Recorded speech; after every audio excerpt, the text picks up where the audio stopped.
All right, you guys, next up for today, 5 minutes of warming up. We're gonna start with some half burpees. So I just jump to a plank and then I jump and clap overhead. Here in a plank, jump and clap overhead. Pretty straightforward on those. Sit-ups are next. Sit on my butt, arms go up overhead. I throw my arms forward and sit all the way up. And then we're gonna roll on over. We're gonna go into a tabletop position and do some extensions. So hands underneath my shoulders, feet are my knees underneath my hips, and I'm just gonna find a tabletop position, and then I'm gonna extend opposite arm and leg. So I go right arm, left leg, then I touch my knee to my elbow underneath me, extend back out, plant, and switch. Left and right, touch, extend, come back down. So slow and easy on these. It's a good warm up for the core. If you guys are just kind of flying through them, you're not really gonna get the benefit of it. So think about extending that back leg as much as you can and getting full range of motion through your arm and through your shoulder. Rushing them is not gonna do you any favors. Maybe you get warmed up a little bit more quickly, but try to find full range as much as is possible, nice and gently as you get going. Last thing we're doing is just hollow flutter kick. So I sit down, I lay back down onto my back, put my hands alongside my hips underneath my butt, I hollow out so my shoulder blades are up off the ground, I point my toes, and I just flutter kick my feet. Note that when you're doing flutter kicks, it's coming from your hip, okay? It's not coming from your knee. So my legs stay locked, okay? I'm here, not there. That's just not gonna look very cool. The workout today, very straightforward. We're gonna do 9 minutes of work, okay? And for 9 minutes, we're gonna do, for the equipment version, it's gonna be 9 floor press plus leg lifts. We're gonna have the dumbbells locked out overhead with the for the leg lift, and then we're gonna do burpees. All right, pretty straightforward. 9 minutes of that, no big deal. All right, here's what they look like. I grab the dumbbells.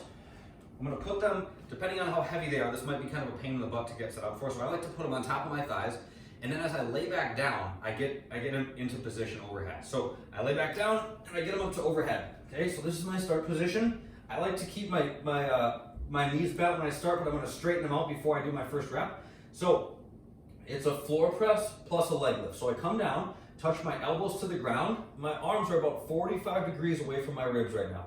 Then I press back up, keep the dumbbells locked out, do a leg lift. Come back down, dumbbells come back down. Floor press, leg lift.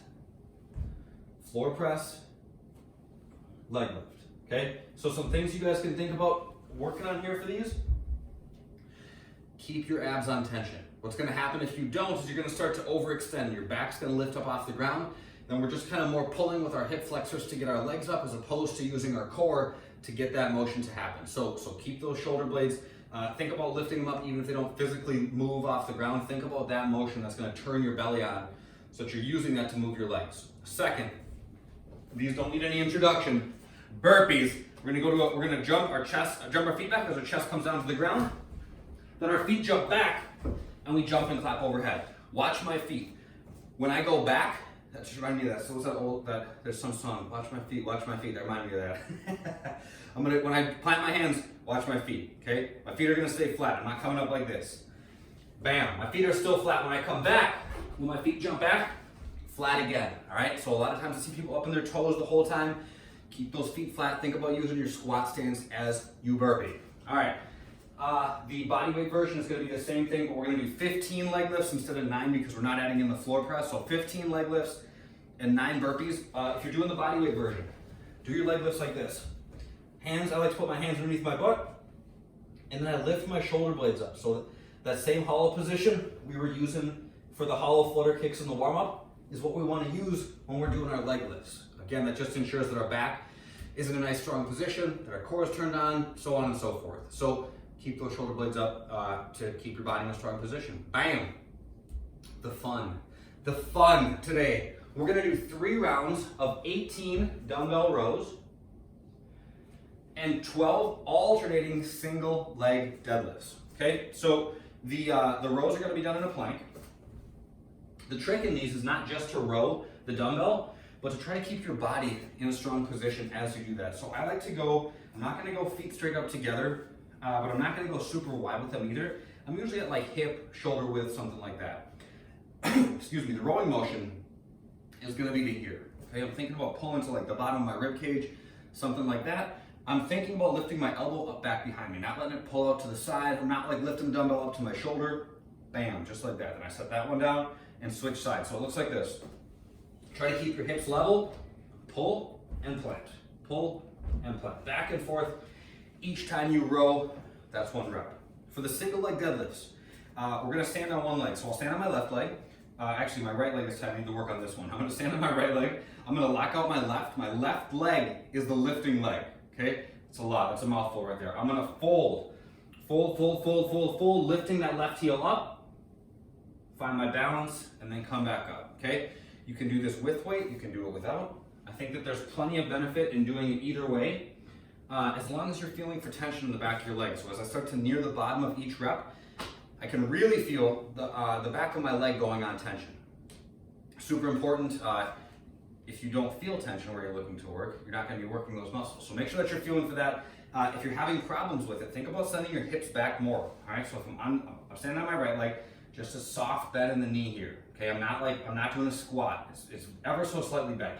As I go, I'm pushing my hips back, feeling for that tension in the bottom of each rep. Last thing we're doing here, we're going to do some banded hamstring extensions. All right. So you could use, oh, I'm a bad coach, I don't even have anything. All right, we're gonna use a shirt. All right, so I got this shirt. I'm gonna hook it around my foot. So I lay back down, put the shirt around my foot, and then I'm just gonna bend and extend, okay? And when I extend, I'm just putting a little bit of tension on the back of my leg. Wherever you guys are at, this looks very different from person to person. Some of you guys might need a longer band or a longer strap or whatever. You could use a belt, a towel, it doesn't matter. If your hamstrings are tight, your foot's gonna be further away from you. That's okay. Just find tension wherever you are at. So when you're here, when your leg straightens, okay, when you're here, that's where you should feel that stretch. When you bend, you purposely go off tension. But if you're way down here, just doing this, there's no stretch to be found. So make sure that wherever you're at, that you're finding tension in the back of your leg when you straighten it, and you will be working productively. That's it for this one. If you guys have questions, always feel free to get in touch. That's all I got. I'll see you guys next time.